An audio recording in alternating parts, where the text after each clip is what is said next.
Hey everyone, I'm sorry about if it's a little blurry, that's my fault.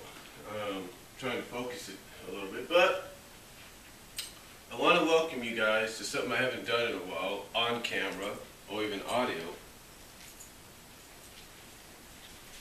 And I want to welcome you to my video review of not one, but two issues. Sonic the Hedgehog 260 and Sonic the Hedgehog 261. Yeah, the reason there's two issues here, folks, is the fact that last week Archie Comics mailed me 261, and yet I was supposed to get 260 before that to renew my subscription, restart my subscription, and that didn't happen. Instead, I ended up getting 261, and I had to email them, basically using the same kind of email I've used before, stating, hey, I know you guys are busy, but this is who I am, this is my address, and oh, by the way, you forgot to send me this issue as part of my renewal. So thankfully they understood. Now, anyway, getting to the issues themselves, which are the first two parts of the four-part sub-arc or subplot, Waves of Change, which apparently also has three or four parts for its side story, Into the Light of Dark, or something like that. Basically, the Sally, Nicole, Tails, Antoine side story. But I think it's Into the Light of the Dark or something like that. I don't know. But when I read both Part 1 and Part 2 in issues 261 and 260 and 261, Waves of Change, I thought it was pretty good. I thought it was pretty decent, I should say. I thought that the way they developed it, the way they made it happen, was really good. I mean, basically, you use the first part as sort of like an introduction to some of who are going to be like the main characters of the story, maybe some of the newer characters that we might see on and off throughout the rest of the comics run. You kind of get a little bit of a Sonic-like, if not Knuckles-like vibe a little bit with the Razor character, because you could tell that even though you could tell he's very protective of Coral. You could see that, which kind of indicates that something might be going on there. I don't know. But he's very protective of Coral. And kind of like Knuckles is protective of the Master Emerald. But he's got a little bit of that, Sonic attitude at times, like, he's cool, he's with it. And he's got a little child named Crusher, so go figure. Coral, to me, comes off as a little bit of a sympathetic character. She's a priestess, but she's trying her best to basically set things right, especially in her land. So, right off the bat, you kind of get a good idea. You kind of get a liking for these characters and what they're meant to do. You also get Pearly, who's a priestess in training, who's going to probably be the next priestess after this arc is over. So it's really good. It's really pretty good. It's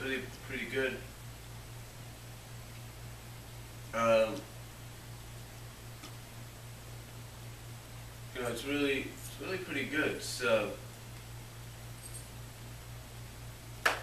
it's actually a good introduction for these characters. Now, the story itself is very interesting because, we learn a lot about what's going on here, and about the possibility of whether or not this temple that they do, well, Rotor, actually, because he's part of this group, that Rotor actually thinks may or may not be a Gaia temple, and if it is, it somehow sunk to the bottom of the ocean. Now, one of the plots here as well, one of the main plots is, for Coral that is, she's trying to resurrect, reborn, or rebirth through an egg this Chow named Aquarius. So she's trying her best to do that amidst everything that's happening. Because what's happening is a lot of things are not quite like what they seem or should be. So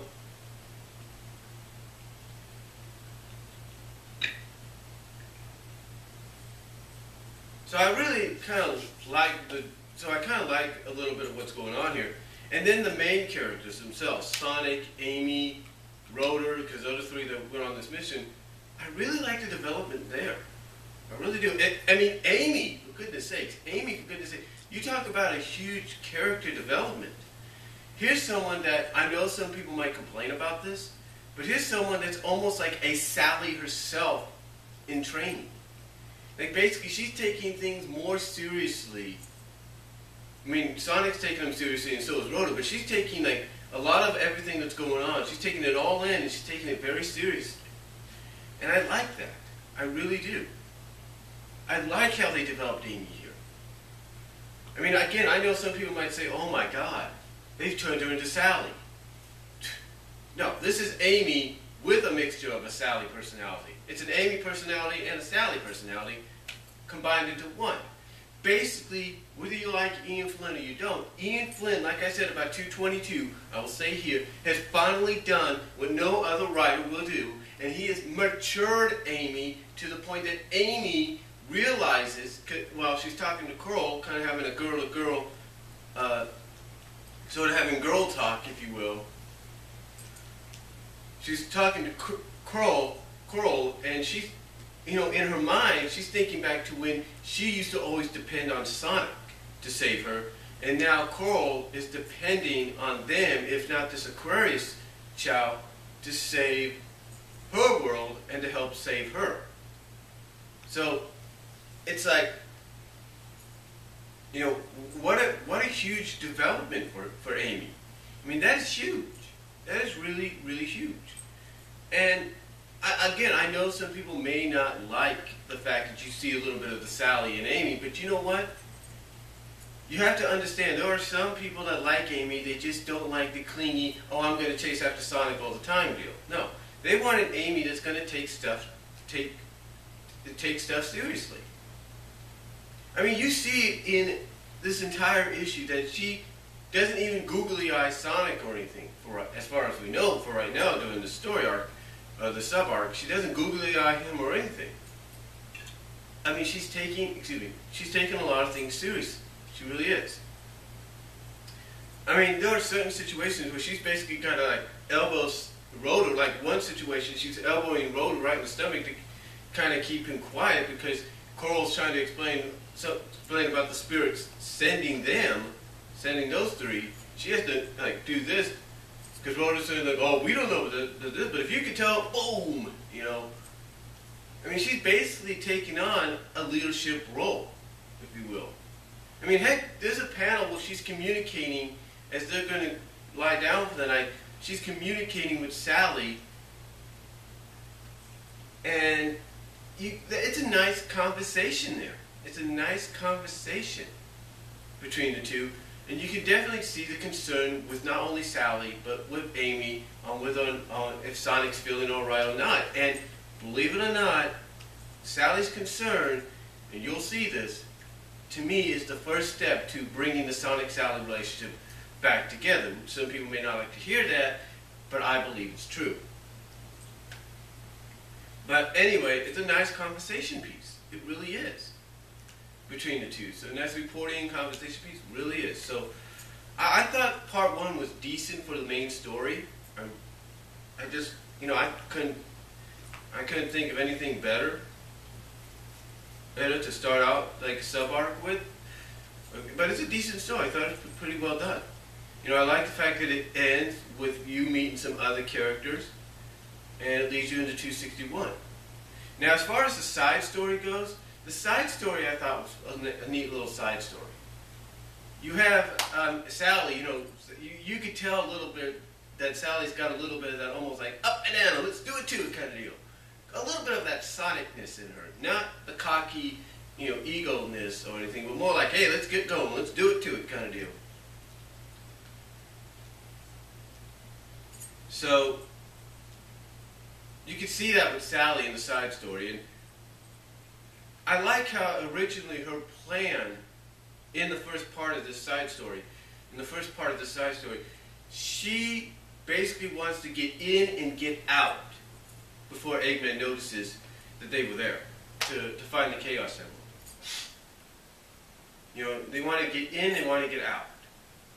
So I like that, I really do. And I like how she kind of, you know, I like how she kind of picks her team. She takes Tails and Antoine with her. So that's really good. That's really good.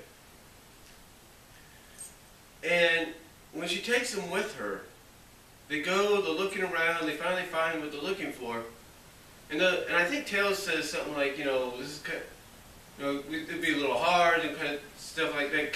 It would be hard to kind of get into the door because the door is locked. And Sally, she's holding Nicole's handheld. She's like, that's why we have Nicole with us. You know, it's like that's why we have Nicole with us. And you can see a little bit, like I say, a Sonic-like attitude in her. Maybe a little bit of an ego, maybe not. But just a little bit of a Sonic influence, maybe. I guess. I don't know.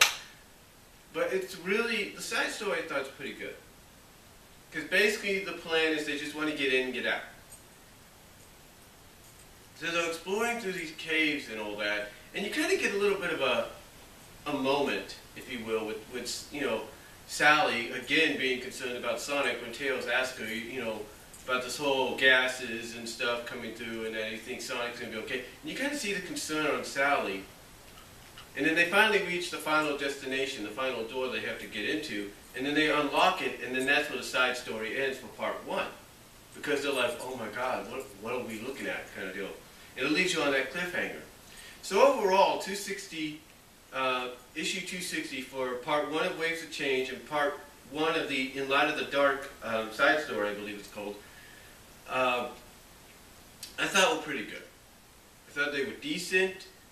I thought they were a good start for this 4-issue run within the main series. I thought it was all right. Then we get to 261, and things really start to pick up a little bit. In the main story, basically, we get introduced to what is known as the Royal Guard and Captain Stryker, who basically lays it right into Coral, saying, hey, you did not get royal permission to bring these outsiders to our land. You did not get permission. So basically he berates her, he lays into her, until finally some kind of a compromise is made to where, hey, we're going to take you and your outsider friends to the royal, to the king and queen of our city, and we'll let things settle down from there. We'll let things, well, not settle down, but we'll see what happens there. We'll let you explain your situation. We'll let you say your piece. So basically, in exchange for taking Coral and then Sonic and Amy going with them, Pearly is charged to stay behind. And Rhoda says, hey, I'll stay with her in case anything happens. And then finally, you have Captain Stryker and his guard escort Coral, Sonic, Razor, and Amy to the royal court. And the one thing Amy and Sonic start noticing, well, Amy is, first of all, she's just blown away at the beauty and the majesty of the city. You know, she's just blown away with the beauty and the majesty of the city. So here you have, you know, them blown away by this and everything, but they're also kind of wondering why everybody's so on edge. Why every citizen in this underwater city is on edge. You know, kind of being mean, giving people mean and nasty looks. Or giving them mean and nasty looks. And Razor basically has to explain that ever since the earthquakes happened, ever since these monsters started to attack and things like that, that it's just been hard for the citizens to really, you know, live normal lives, if you will. So anyway, they finally do reach the king and queen, and they explain the situation to them. But of course, the king and queen, at first, are not hearing any of it. They basically, again, like the captain, tear into Coral, saying, hey, you're not doing your job, you're failing, you're supposed to have Aquarius revive by now, blah, blah, blah, and now you bring these outsiders. And then finally Sonic interrupts and says, in his own kind of unique, ego, cocky way, say, hey, if I may, he goes like, you know, he kind of interrupts and says, excuse me, time out, if I may, I'm Sonic the Hedgehog, greatest hero, Mobius. Here he is. Well, he doesn't say Mobius, this planet, and Dr. Eggman's #1 pain in the butt. And of course, this kind of gets a little bit, kind of gets the Queen's attention. She's like, oh, okay, you're Sonic, huh? You're the famous Sonic Hedgehog, okay. Let's hear your piece. Well, not hear your piece. You know, basically, she tells the guards to stand down, and then sort of like in a side-by-side thing, you have the Queen, and you have Pearly side by side, almost simultaneously explaining why everything's going on, the origin of how things came to be. And, you know, once again, after she explains that, she goes on to blame Coral for what's going on, for her not achieving her title as priestess. But then Sonic decides, hey, look, time out, let me explain who you should really blame. And he goes on to tell them that they should be putting the blame on Eggman, and then he basically tells them what happened. He basically says, hey, look, this is what occurred. Eggman basically created this, used all the emeralds to create this wave. Well, he doesn't say Genesis wave, but he basically says he used all these emeralds, all the 7 emeralds, to try to alter reality to his way. And then when I tried to stop him and restore the world back to normal, he hit me, he basically interrupted that, and thus caused this world to become what it is now. And of course, the king and queen are not believing any word of this. They're like, the king's like, that is the stupidest thing I've ever heard in my life. So long story short, they basically still berate Coral for not doing her job and say, because of this, you are hereby stripped of your title. Which I don't think will be for long. As far as the story's going to go. But yeah, she's permanently or temporarily, as far as we know with story arcs go, stripped of her title as priestess, and that's, you know, not a good thing for her. And of course, this upsets everybody. You know, it gets Amy mad to where she takes her hammer out and hits a tree. You know, Sonic, you know, basically tries to explain to Rhoda, hey, you know, we need to focus on getting her back her title and saving the city. But Rhoda, of course, is more focused on, hey, we need to focus on the planet first. We need to focus on getting these Gaia things, finding out what these Gaia things are, what they have to do with Chaos Emeralds, and saving the planet first. That comes first before anything. And of course, you get a little bit of an argument between the two before Amy steps in and says, hey, enough. You know, both situations are important. And both Sonic and Rhoda do apologize to each other. Now, of course, you know, throughout this, you know, you have Coral trying her best to still resurrect the Aquarius Chow, and she gets a little upset, a little bit crying, if you will. A little bit of crying, if you will, when she thinks she's killed Aquarius, she can't get it done, she doesn't know what's going on. Pearly says, hey, maybe I could try, but then Coral says that, yeah, you could, but then again, you'd be banished too. Or you would be sent away too. Or something like that. And of course, then Amy offers, she says, hey, why don't you teach me? She asks Pearly, hey, why don't you teach me the ritual? Maybe I could try. Because we've seen it in past comics, past issues with previous writers, that she does have some kind of connection with mystic arts. So she's asking, why don't you teach me the ritual? Maybe I can make it happen. Or maybe she can, or at least give Coral the encouragement she needs to allow it to happen. So, anyway, just as that's happening, all of a sudden, these dark creatures, monsters, these Gaia monsters, start showing up around the city and start attacking the shield, the little bubble shield that protects the city. And of course Sonic, Razor, and Rhoda encounter them, and that's how we finally end part 2 of Waves of Change. Then we get into part 2 of the In Light of the Dark story, the side story with Sally, Antoine, Tails, and Nicole. And basically, they discover a crystal cavern. Kind of think of the crystal caverns, if you will, in the Void episode of Sonic Sat AM.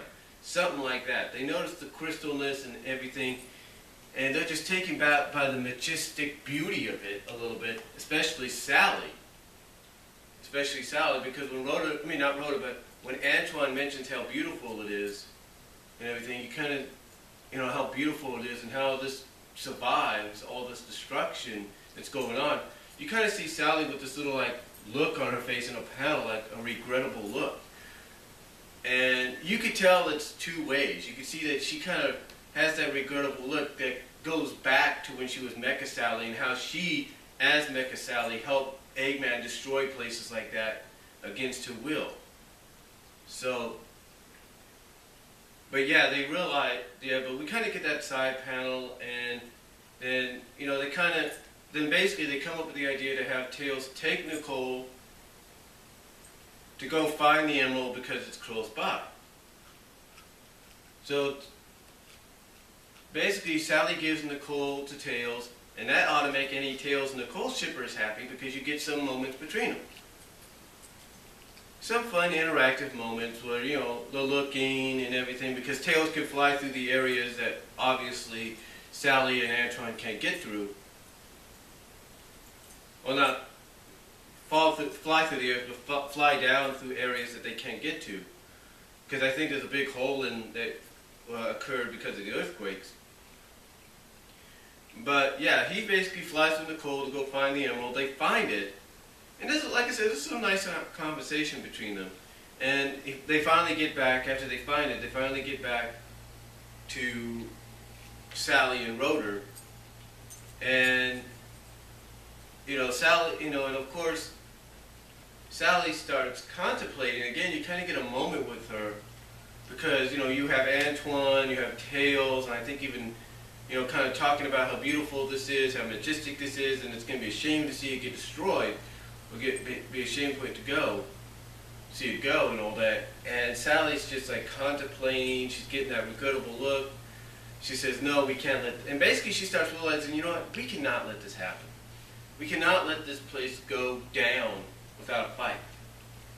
And Nicole's like, well, what are you talking about? If you're talking about having Eggman know where we are, knowing that we're here, that puts us more at risk. Yes, because now we need to get back. Basically, Nicole doesn't understand what idea Sally's coming up with until Sally takes out a power ring, attaches it to Nicole's portable computer, allows her to go, basically to a full body, basically allows her full body to come forward. And then Nicole's she just stops in her tracks.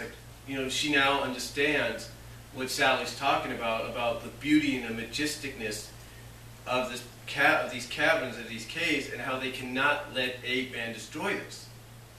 And that the best thing to do is to let Eggman know they were there.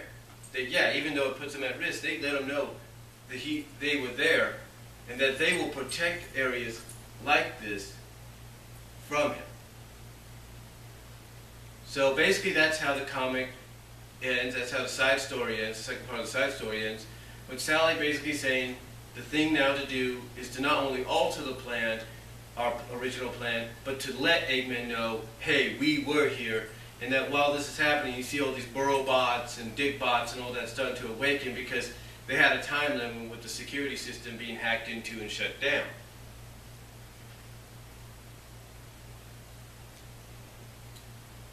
So again, that's basically how part 2 of In Light of the Dark ends. And if I missed anything in any of these issues, you let me know. But overall, part 2 was decent, good continuation, good character development. We do get to meet new characters like the Captain Stryker and the royal family of the underground city. Underwater city, I should say. So, again, overall decent story for the characters, good character development. Again, nice moments with Amy, her kind of taking charge, being a team leader. And at least you kind of get an idea as well that when Sonic or any of them tries to explain what the real reason of why this world's going, why the world is going crazy and falling apart, that not everybody's going to believe the scenario. Not everybody's going to believe what's going to come out of their mouths.